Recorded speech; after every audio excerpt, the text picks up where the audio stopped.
Hello and welcome to Virtual Investor Conferences. On behalf of OTC Markets, we are very pleased you have joined us for our 3-day Metals and Mining Conference.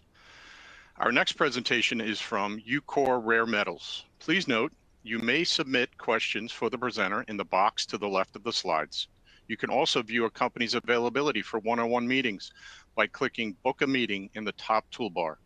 At this point, I'm very pleased to welcome Pat Ryan, Chairman and Chief Executive Officer of Ucore Rare Metals, which trades on the OTCQX Best Market under the symbol UURAF and on the TSXV under the symbol UCU. Welcome, Pat. Hey, pleasure to be here. We'll go through a presentation here, and I realize some of you in the audience are maybe not as skilled or knowledgeable about rare earth. We'll talk a bit about that, but try to really hammer home on the geopolitical uncertainty that surrounds right now the North American and Western world. You hear a lot in the news about rare earth, where they fit, where they don't fit, the critical mineral wars that are on, the tariff wars, and we'll cover some of that. And talk about Ucore and where we are really positioned quite nicely with a technology that can help solve some of the issues that are very important to the Western world at this point in development. So we'll scroll forward here, cautionary notes, disclaimers. This chart here in front of you is actually really important. This shows that you don't have to have a resource in country in order to control that resource. What you have to have is control over the processing and refining. So when you talk about energy storage, you're talking about critical minerals like lithium, cobalt, nickel. And you can see on the processing side, in particular with cobalt and lithium, China controls that processing, but they don't necessarily control the resource. The resource, for example, for cobalt comes from the Congo, and but they have, however, they control that cobalt because of the control of the processing and refining. When you get to energy transition, not energy storage, you're talking about rare earth elements. That's where you're using permanent magnets to turn electrical energy into mechanical energy, and China really has a tight grip there. It's not a huge market. By the end of the decade, it's about $46 billion, which is very small compared to copper, but it's very strategic, and it's just a sliver of opportunity that Ucore has been chasing here for the last number of years on the processing and refining side. When we woke up and realized, wait a minute, there's no processing, there's no refining in the Western world. As these mines that are up and coming come on board, you need to have that processing and refining. That's where the bottleneck is. That's what needs to be resolved. And some of the recent executive orders that you see coming out of the Trump administration, in fact, give charge to IBAS, which is a division of the Department of Defense, to take control of critical mineral refining and processing. So that's where the bottleneck is. That's what needs to be resolved. That's where Ucore is focused. A real political hot potato. And the reason it's a political hot potato is because when you look at rare earth, the up-and-coming mines that are outside of China right now are actually in places like Brazil. They're in Vietnam. They're in Australia, they're in Eastern Africa, but the processing refining is not in those areas. In fact, the processing refining is very seldom next to the mine where the mining happens.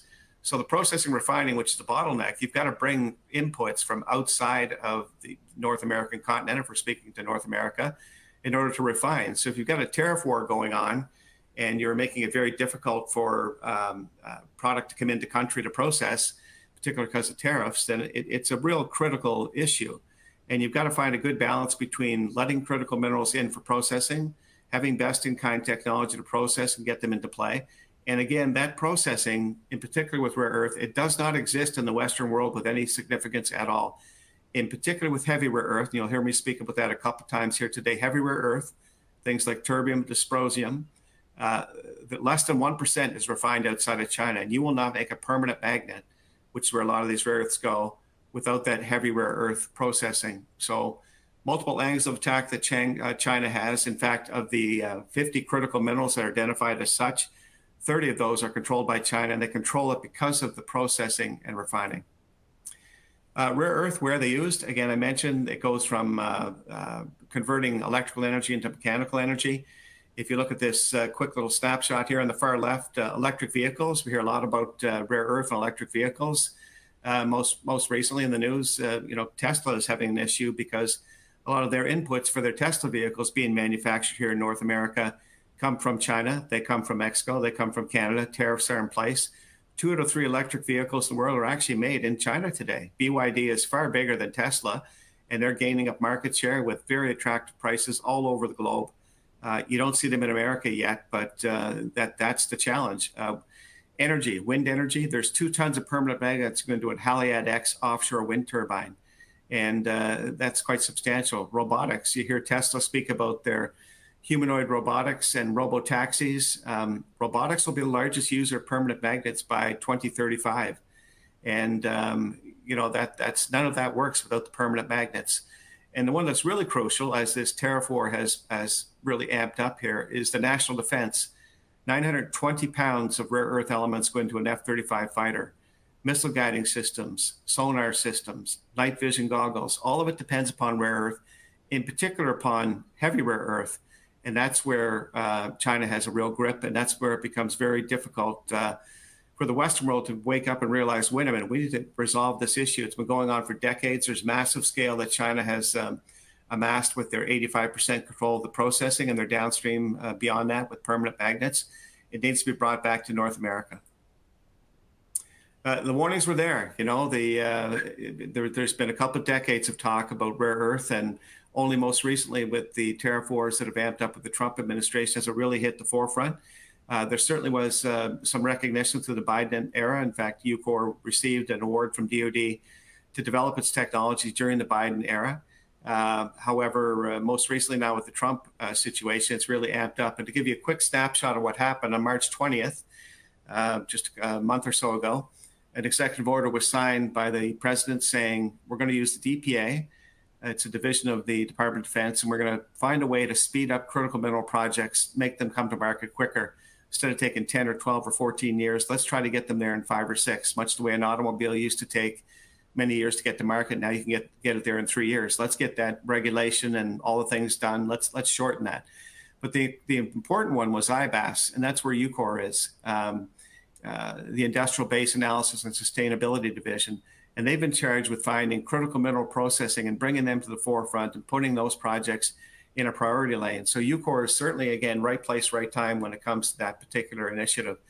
April 4th, tariffs at 25%, and the People's Republic strikes out, and they say, okay, we're going to take 7 of the 17 rare earth elements and we're going to put a ban on them. And we're going to make it difficult to export those from China. We're going to take 2 heavy rare earths, dysprosium and terbium, and we're not going to make those available easily. We're going to take gadolinium used in nuclear reactors. We're going to make that very difficult to get.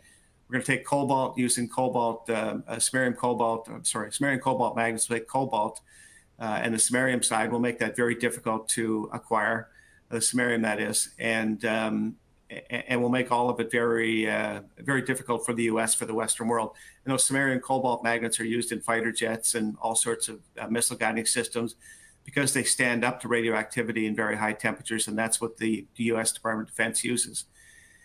On the 13th, when tariffs go up to 145%, the People's Republic says, okay, game on. It's not just a restricted ban on the export, it's a complete ban. We're not going to ship these 7 critical reefs outside of China. In fact, we've made a list of companies that companies in China are not allowed to deal with in the Western world. We're going to take U.S. allies in Germany, Japan, South Korea. We will not ship product to those areas, and we'll just cut it off completely. So now you've got a situation where 7 critical reefs used in national defense and other emerging industries like semiconductors and supercomputing and artificial intelligence are all cut off, and you need to find a way to get it back into play. Executive order was signed on March 15th saying, we really have a problem here. And, it's kind of a too little too late. Let's analyze, let's see where the price manipulation is. Let's see what our domestic capabilities are. And let's figure out where we can make a change and do it quickly, because we're in a very difficult situation as stockpiles start to deplete.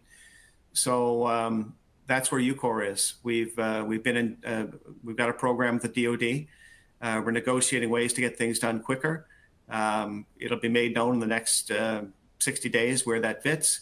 But again, right place, right time. We've got the right technology for it. Where we fit in the supply chain, right in the middle. The mines are on the far left here. The downstream metal, alloy, and magnet making are on the far right. You won't make a metal magnet or permanent magnet. You won't make the metal, the alloy, without that heavy rare earth, and that processing right in the middle is needed to get that done. The far left, you have a number of upcoming mines around the world that are outside of China, but they can't do anything with their concentrate because they don't have the refining in order to get it to that seeds of technology or the separated individual rare earth oxides that allow you to then produce the metals, alloys, and the permanent magnets. Right in the middle, our business model is to buy actual concentrate from up-and-coming mines, to process them and sell them downstream to the end users. It's a buy-sell model. It's not a tolling model. It's not a licensing model. It will be a joint venture model at some point where up-and-coming mines in Brazil, for example, are asking if we can use our tech to set up beside them in Brazil and process and refine right at the mine site. In a joint venture opportunity, that's very possible. The technology. Back in 2019, when we realized Ucore has a project in Alaska, it's a heavy rare earth project. It would take another 7-8 years to bring on board, but we're very interested because of its heavy rare earth and on U.S. soil. But realized that if we brought that particular project to market, the only place that we could actually monetize it was to send it to China for refining. And once it arrived in China for refining, it was done. They would use it for their permanent magnets, for their electric vehicles, for their wind energy, for their robotics, for everything that they need.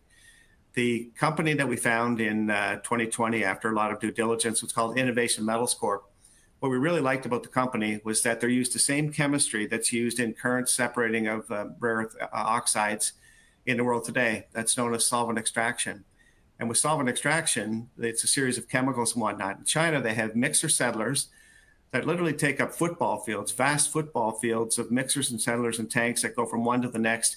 And it takes about 60 days to go from the start of the process to the end of the process to get out a separated rare earth element using one feedstock. What we found in this computerized-based technology, column-based technology, was that we could pressurize the system. We could occupy 1/3 of the floor space. We could use the same chemistry and far less reagents, so it's much more ESG compliant. It wouldn't have all the fumes and toxic nature that you have in China. We would contain the whole thing. And this plant that you see on the right is a commercial demonstration plant in Kingston, Ontario, Canada. It's about the size of 2 tennis courts. You can't really get perspective on here in the picture. But with that particular plant, we're actually processing multiple feedstocks right now. We're processing heavy rare earth right now. We've been running thousands of hours on the plant. And it's a pressurized system that works with PLCs and sensors. One person runs this plant. It's the, you talk about Western innovation winning in the end. That's always what happens. Western innovation takes over and they win. 21st century digital manufacturing is where this plant resides. And that's where we're able to run this plant with one person with PLCs, and expanding that plant to a bigger size to make it happen on a larger scale in Louisiana is what we'll be able to do more effectively. Pressurized system, column-based technology, reconfigurable. We can start with one production line, move to 2, move to 3, move to 4, and we can continue making product for customers as we do that. The deployment of capital, very smart. To build a 5,000 ton per annum rare earth oxide plant, you're looking at somewhere in the order of $350 million US. To build one production line to get up and running and start serving customers with our technology is somewhere in the order of $35 million. That's because of the column-based tech. It's because of less use of floor space, no fumes, ESG compliant, better OPEX, better CAPEX, better capital deployment. We've been working on this tech and have invested, since acquiring the company, for $6 million in 2020. We invested another $10 million to get this technology ready for prime time. Again, right place, right time. That's where we happen to be. Here's another snapshot of the plant on the right. Hard to tell with the picture, but those columns are actually 16 feet high. Again, the size of 2 tennis courts is what this commercial demo plant is.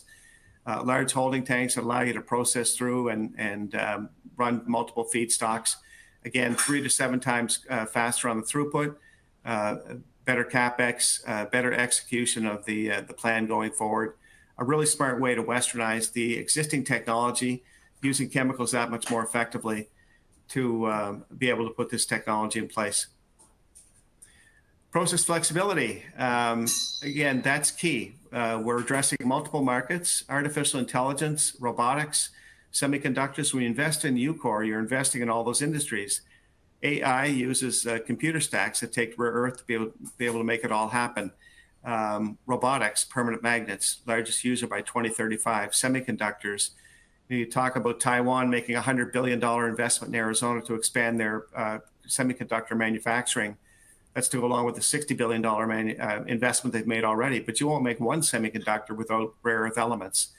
Green energy, solar, wind energy, you name it. Autonomous driving, robo-taxis with Tesla. all dependent upon rare earth elements. Here's the building in Louisiana, an 80,800 square foot building. This is where we're building out our production line. We're taking the copy and paste mentality, do what we're doing in Kingston and copy and paste it, put it into this particular building in Louisiana. It's in central Louisiana, which is perfect because it's not impacted by the weather. It's got a good economic profile. It's got a series of a good workforce, good electrical, all the things you'd need to have good, very sound manufacturing. We'll start with 7 production lines in central Louisiana, and we'll move to another 7 and a third 7. By the time we're done, we'll have a 7,500 ton per annum rare earth oxide production plant, which takes about 16,000 tons of material throughput. Just from a pure revenue standpoint, you're looking at about $600 million in top line revenue for a plant this size once it gets up and running. And we'll do it in stages. Again, smart deployment of capital. Our launch plan is currently for mid-26, but as we look at moving forward and the pressure that's been put on with the executive order, it may be that by the first part of 26, we'll be encouraged by the U.S. government to actually deploy quicker, and we will put our first production line in place by the beginning of 26. Again, we need to be a first mover, quick mover in order to take care of those 7 critical rare earth elements that have been eliminated by the Chinese at this point in time. We have a couple of programs that are government-based, U.S. DoD, $4 million just to run heavy rare earth product through the plant. We're doing that right now with over 4,000 hours of runtime on the plant, over 6 tons of material processed at this particular point in time, various feedstocks. We have a government program with the NRCan with Canada beginning shortly, and that program will run light rare earths and again, running at our Kingston plant. The U.S. government program is an OTA program, which means other transaction agreement. And what that means is that there's an add-on opportunity as you get to different levels of success. In our case, successful deployment of our technology, which has been going on. We have a comparison direct to solvent extraction. It'll be delivered to the U.S. DoD here very shortly. But they've already set aside another $10 million to put towards the engineering development of our Louisiana plans to move forward effectively. And the state of Louisiana, $15 million to ensure that we stay in central Louisiana and build out our plans there. Not just the current production plan for oxides, but we're attracting other players like metal alloy makers and magnet makers to that central Louisiana area. Feedstock, some may ask, well, where does that come from? We have a team of due diligence people that are scouring the world outside China and are looking to find feedstock that can fit into our Louisiana plans. This map here shows the green where we feel we have an opportunity within the next 2 years to bring a feedstock into our Louisiana processing. And that's for plant number 1, by the way. Plant number 2 will be in Canada. Plant number 3 will be a joint ventured opportunity. It could be in Europe. It could be in Australia. It could be in South America. We're still trying to sort that out. But really off-the-shelf materials, copy and paste, good technology, trade secrecy that we've developed over the last 4 years, and with that $10 million invested makes it a very smart path forward. A couple of opportunities in South America, as I mentioned, 2 in Eastern Africa, and all of them moving towards a final position of processing, being a first mover for rare earth that the Western world dearly needs.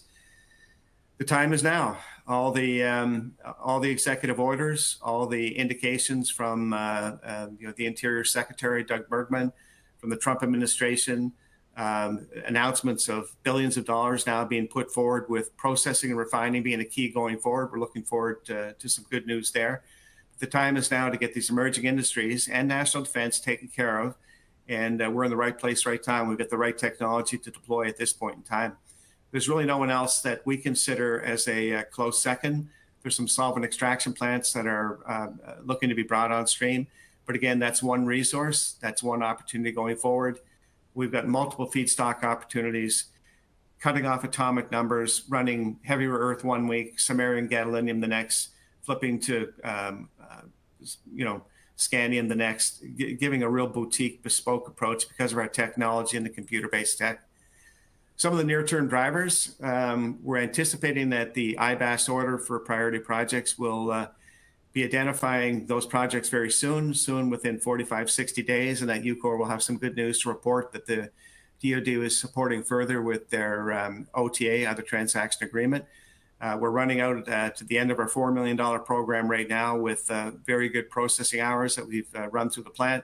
We have another $10 million that's been added on to that.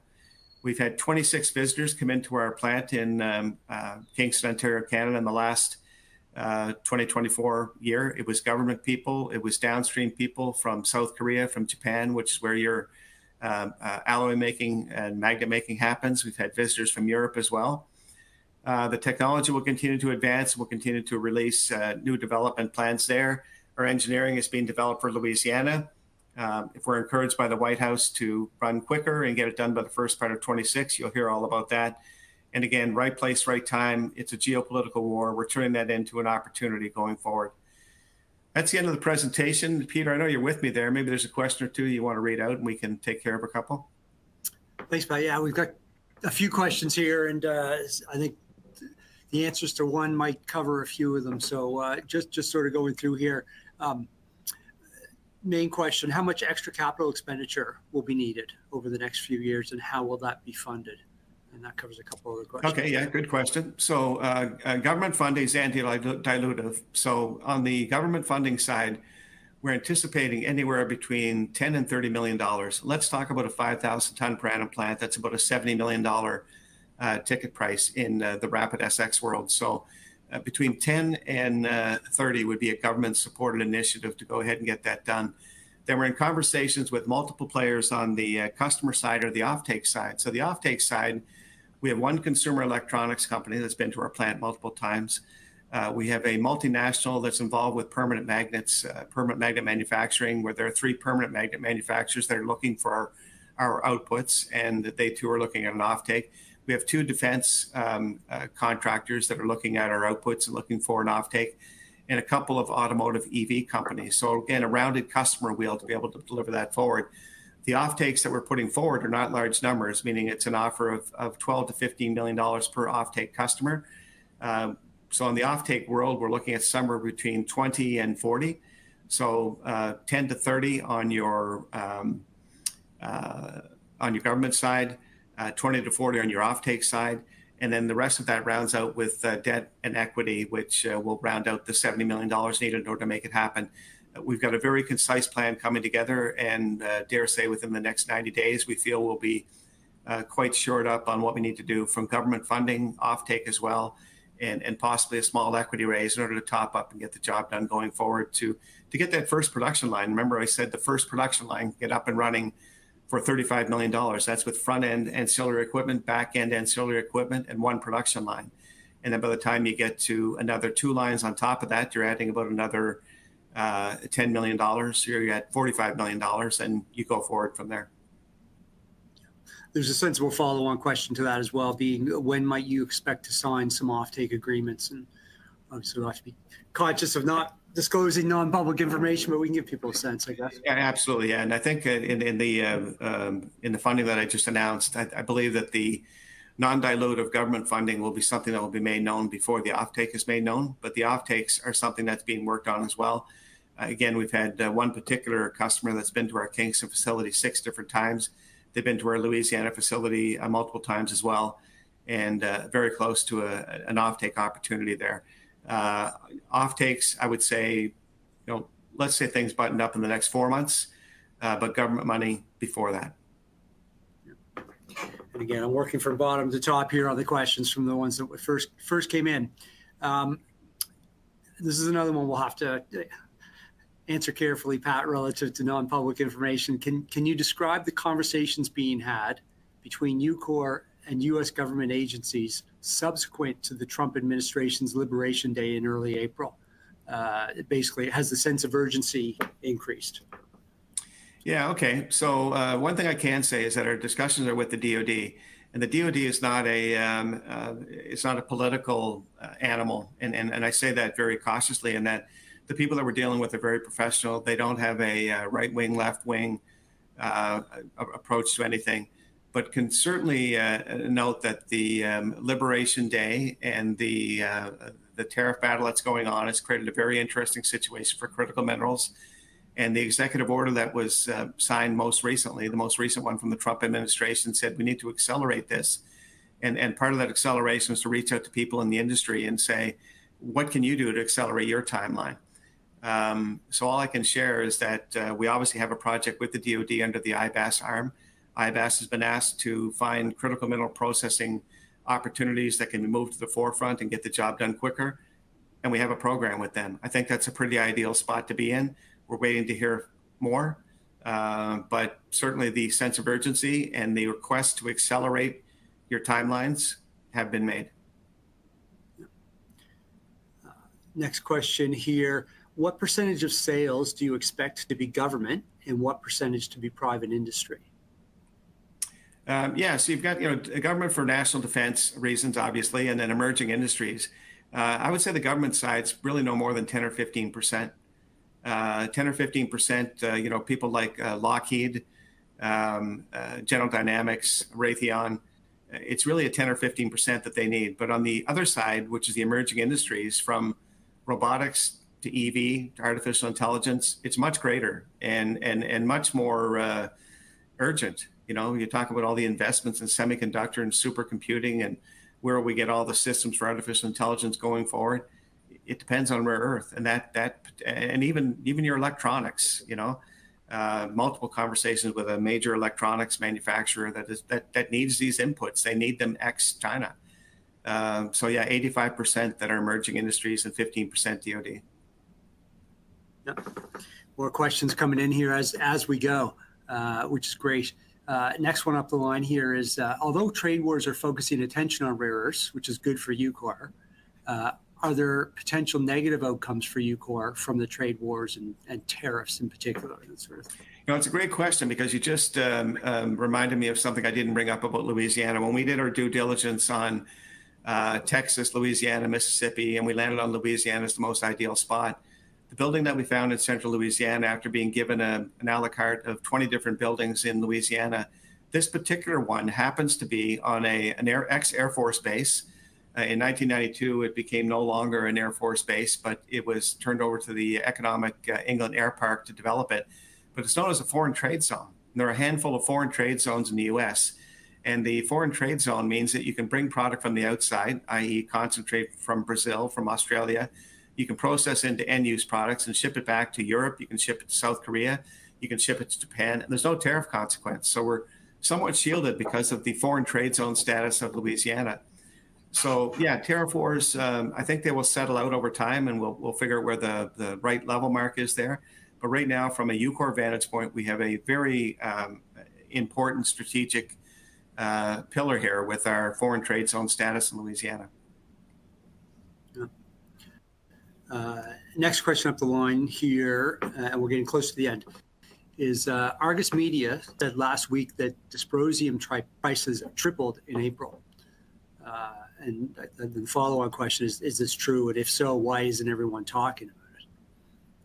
Which is interesting. Well, there's I think the realization that a lot of these rare earths and where they fit and where they go, I mean, there's a lot of attention now. You'll see it on, many news broadcasts. You'll see it on, tariff war updates. And yeah, the dysprosium, I'm not sure dysprosium's tripled. Peter, maybe you have an optic on that. I didn't realize it tripled. But it's a big number. And maybe the part of the tripled is because you've got 145% tariff on anything coming out of China right now. So that's a big number. And all our conversations to date, too, have involved customers that say, we want the security of a stable price as opposed to the lowest price. We want a Western world price. And so we presented a pricing model to our customers that say, here's where the basement is. Let's not go below the basement, because if we don't go below the basement, we'll be a healthy supplier to you. And we'll ensure that the mining company that we deal with is healthy as well. And we'll make sure you get reliable product on spec all the time, day in, day out. And so, yeah, tariff exposure. We have the foreign trade zone. Talking to customers about having a floor-based system so we don't put anyone out of business by manipulation of pricing models from China in particular.